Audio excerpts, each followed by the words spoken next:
ով այս հավատի պատերազմի մեջ է, ով կռիվ է տալիս Աստծո խոսքը շարունակ սովորելու,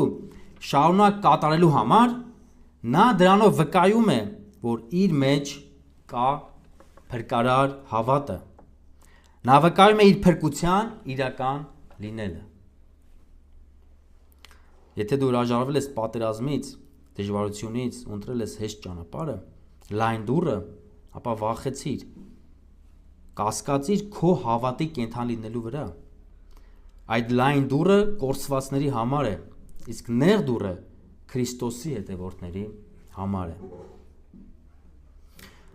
Հավատքի կյանքը միայն կարող են ապրել նրանք, ովքեր Քրիստոսի հոգին ունեն, որտեղ Քրիստոսի հոգու զորությունն է այն պատճառը, այն ամրությունը, այն հիմքը, որով որ մենք կարող ենք պատերազմ